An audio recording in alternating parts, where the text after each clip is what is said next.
Hey, what's up, hikers? Bigfoot here. It's been about 5 days since I got off the trail and ended my FKT attempt of the unsupported record for the spear hiking trail. Wanted to take some time to reflect and talk about the challenges that I had on the trail, what worked well, what didn't work so well, what would I change, what would I keep the same. So let's get into it.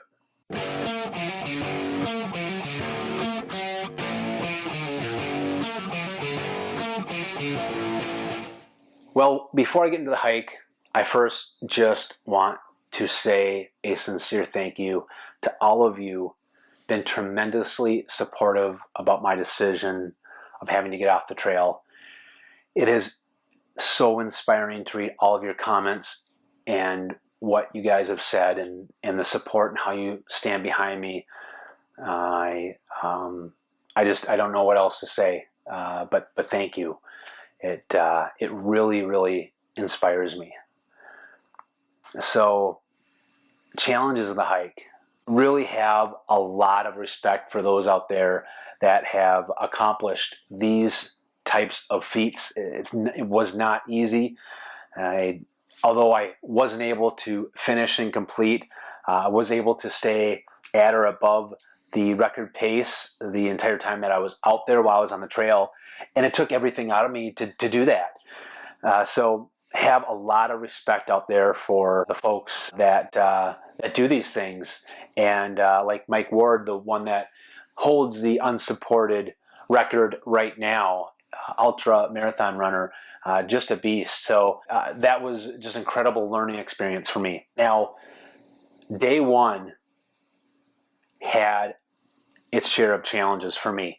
So the first thing that I had problems with was my feet.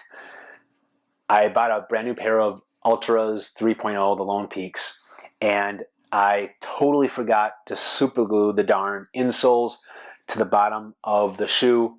I had issues with my other 3.0s with the insoles sliding out of place, and the same darn thing happened not more than like 3 to 5 miles into the hike.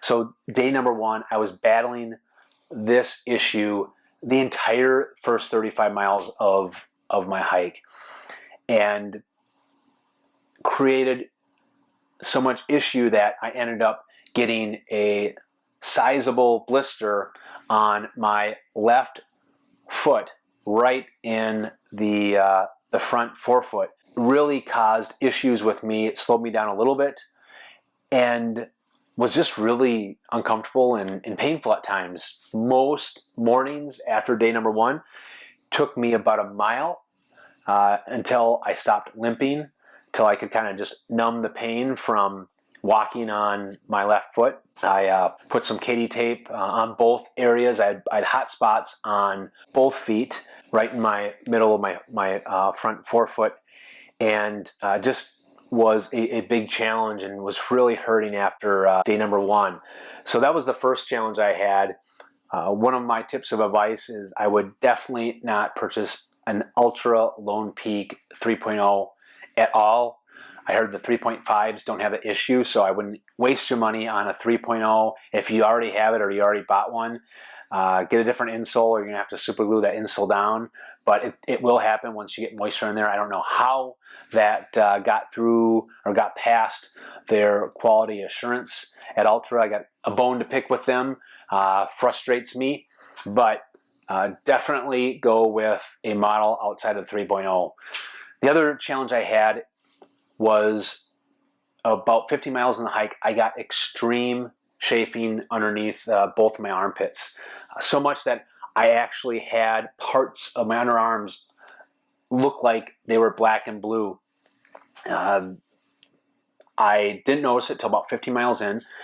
I applied some Body Glide on both underarms, but the Body Glide, it was too late. I had so much friction that happened in that area that I've never experienced before when I'm hiking. When I ran my marathons, my half marathons in the past, I used to always put Body Glide underneath my armpits, but I've never had to do that hiking. So that was a first for me. And that was extremely painful. during probably the first 3 days of my hike. Those were the first physical challenges that came up within the first 5 to 15 miles of my hike. And I just kind of sat there thinking, my gosh, this is going to be a long week. But was able to recover from that. One of the solutions that I was able to come up with for my shoes was I used pine sap to basically coat the entire bottom of the insole and both insoles for both shoes, and was able to apply that to the bottom of my shoe, and it basically lasted for about 3 or 4 days. Sometime on day 4 I had to reapply more pine sap, and that held my insole in place for the rest of the time that I was on the trail. So that was my way of getting around the issue with the Ultras, using nature's superglue, but it definitely did its damage after the first day. The other big challenge that I had, besides the weather that you guys already know about, the deer flies. The deer flies were horrendous. The mosquitoes actually weren't bad, but the deer flies on days 3 and 4 were probably some of the worst that I can remember in my history of being out on the trail. I definitely should have sacrificed the extra ounce and brought in a head net with, but I did not. So that was something else that I would change. There were times that I remember there was probably a 5 to 10 mile stretch that I had maybe 40 to 60 deer flies just buzzing around my head. It was terrible. And that was kind of in and out for about half my hike. It didn't really start until I got through Grand Marais, but after I got through Grand Marais, Pincushion Mountain, all the way probably somewhere, I would say maybe around Tetegooch, that's when they started to finally drop off. But it was really terrible. The other thing that that really was an issue that was a surprise to me was bees. I got stung by 3 bees. I got stung on the end of day 2. I got stung on the day 4 and day 6. So every other day I got stung by a bee. 2 times on the lower right foot or right leg, and 1 time on the middle of my left leg. So that was a huge surprise to me, and it actually got to the point where anytime I felt anything land on my leg, I literally would like freak out because I got stung so many times that I thought it was another bee. So the deer flies and the bees were terrible. Mosquitoes, it was really dry during the time that I was there. There was a lot of rain that happened during the month of June, so the trail was really overgrown, and the trail was really, really muddy the first half of July, and then it just stopped raining and really dried up. So the trail was really favorable for me, was really dry, which helped with the mosquitoes, but the deer flies were as bad as I could remember being on a trail at any one time. Now the challenges of putting big miles in each day. So I probably hiked an average of between 13 to 15 hours a day hiking. Most days was probably in that 13 to 13 and a half hour range. I didn't start later than about 7 o'clock in the morning. The first morning I started at 4:30, and most mornings I was on the trail by between 6 to 6:30. And most evenings I was getting into camp sometime around 8 to 8:30. One night I actually got in camp at about 6:30. So one of the things that I screwed up on that from a planning standpoint is the end of, I think it was day 3, there was a gap between campsites of almost 10 miles. I was not able to proceed past the last campsite because I didn't really look far enough in advance to see what my options were for camping until it was too late, and did not have enough energy in the tank to go an additional 10 miles. Was hoping to put another 3 to 5 miles in, but That proved to be a challenge. At the time, I was about 3 miles ahead of the record pace, but because I had to let up at this specific campsite, I lost the entire lead, and I was right at the same campsite that the record holder was at the end of day 3. So that was something that was a challenge, is being a little bit better prepared, looking at what are the potential campsites where I can stay at. With the Spear Hiking Trail, you can only stay in designated sites. So should have been a little bit better versed on where some of these gaps were, because that would have made a big decision for me. If I would have known about it a little earlier, it probably would have changed where I camped on the first couple nights. Those were the biggest challenges that I had out on the trail. Nothing compares to having an experience of doing this thing. So, I spent a lot of time preparing for this thing, preparing for it physically and especially mentally. I know I had some issues I spoke about in July that did not allow me to be as physically ready for the trail that I wanted to be, but I was ready mentally, and I think doing something like this and seeing the challenges firsthand that were different than I saw on the Appalachian Trail was really going to prepare me for the next time I attempt something like this. What kind of things worked? I'm going to do reviews on my gear and talk more specifically about everything, but my Nero, I thought, performed very well. I was at the max load for what I could carry, and would say that comfortably the Nero felt really good with that 10 to 14 or so pounds, maybe 15 pounds on my back. When I started with 20 pounds and then I had my 4-in-1 pack that had a few pounds in it, definitely was heavy on the body, on the shoulders, being a frameless pack. But getting below that 15 pound felt really good. I would say that using the Nero for a long distance hike, I think would work out really, really well. You need to have a base weight of probably south of 7 pounds. I think you get north of 7 pounds when you're talking about putting 3 or 4 days worth of food in there. I don't know if it's going to be as comfortable as you'd want it to be. Did not like the pad that Z-Packs provides on their Nero, and switched it with a cut-up section of my Thermarest Z-Lite, and that worked perfectly. That's what I'll continue to use for that pack. My Solplex was exactly what I needed. It had the space. I mean, I'm used to being in my duplex tent, so it was an adjustment going from a duplex to a Solplex, but for what I was doing out there, I had enough room in my Solplex to not just lay down, but also pull all of my gear inside, sitting in the tent. So I didn't have a lot of room to move around like it would, of course, the duplex, but I was really happy with the Solplex. And the rest of my big three, my quilt and my sleeping pad, I thought performed very well. But again, I'll go through more details on those things. Now, gear that fell a little short of my expectations. First, I already talked about the Lone Peak 3.0s. That fell far below my expectations. But the Katadyn Be-Free water filter, I'm glad I brought it. It was super simple. It saved me a ton of time, but had issues with it clogging.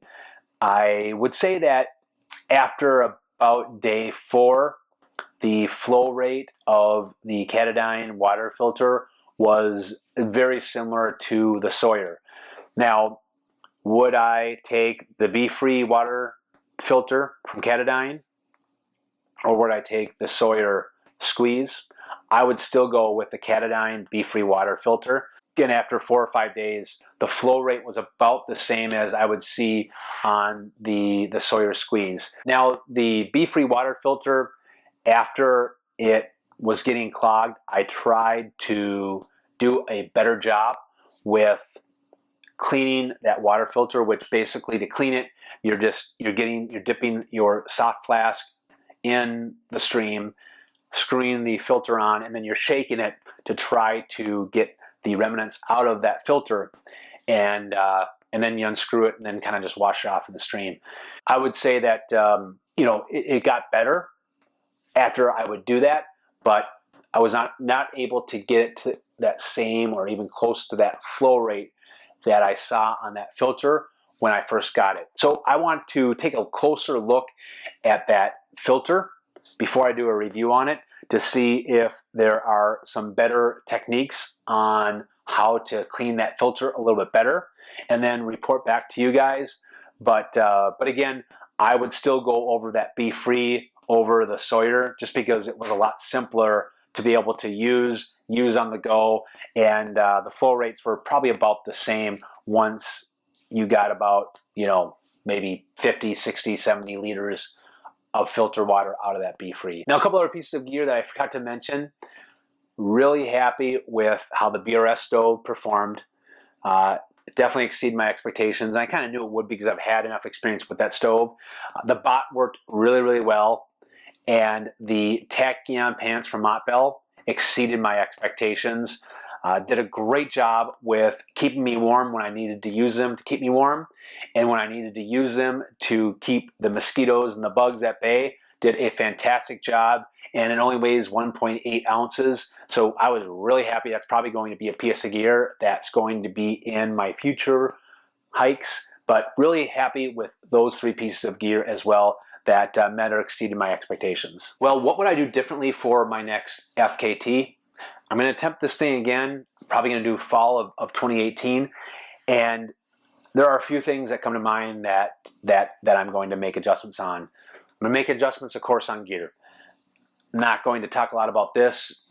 Fall FKT attempt, gearless is going to look different than a summer, but learned a valuable lesson about my weather gear, being prepared for any type of weather that I could possibly see, especially my hard shell, which led to my demise. But a big thing with gear and learning the mistake about the balance between cutting too much weight and sacrificing that safety piece. The next thing is food.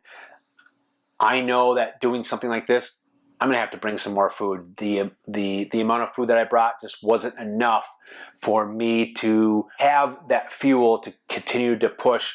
I definitely felt drained at many times, and especially at night, coming in for dinner, make some small adjustments with the food and what I'm consuming out on the trail.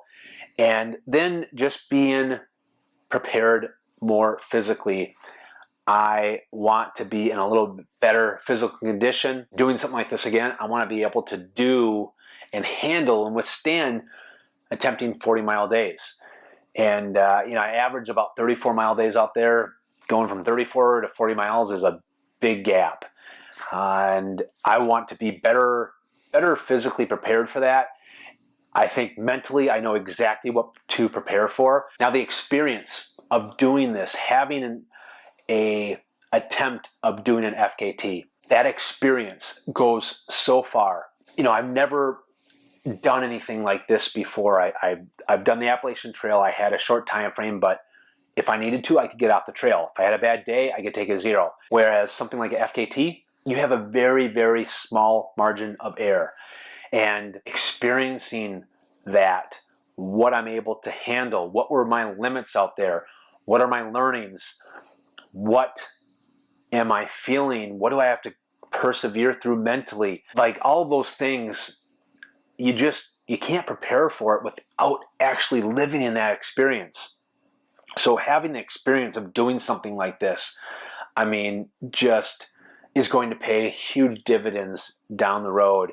Doesn't mean that I'm going to smash records or maybe set the FKT my next time I set a foot trail, but I'll tell you what, I'm going to be in a lot better position and I'm going to take advantage of that. So this was an incredible learning experience for me, and not just a learning experience of doing like a speed record, but a learning experience from the mistakes that I made out there on the trail.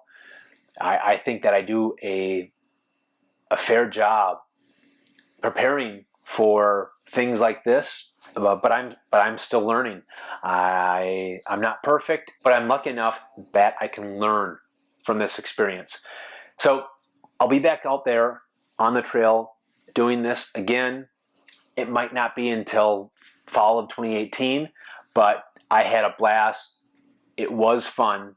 It was a different kind of fun, and it was really interesting to see how far I could push my limits. So I'm excited to get back out there. This upcoming thru hike that I have set up in September, the John Muir Trail, has been a dream of mine forever, and I'm going to start transitioning to talking about what I'm doing, how I'm preparing, permitting, all the things that are leading me up to the John Muir Trail. And then I got so much gear to do reviews on, so I don't know what that schedule looks like. I'll keep on doing things on Thursdays, of course, but it's literally just a month, just over a month before I leave out on the John Muir Trail. It's going to come up fast. So thanks, everyone. Stay tuned for a lot of great things come up here in the next 4 weeks, and then we head off to the John Muir Trail for my dream hike. Stay tuned for more and many more Bigfoot sightings, and I will see you guys out there on the trail.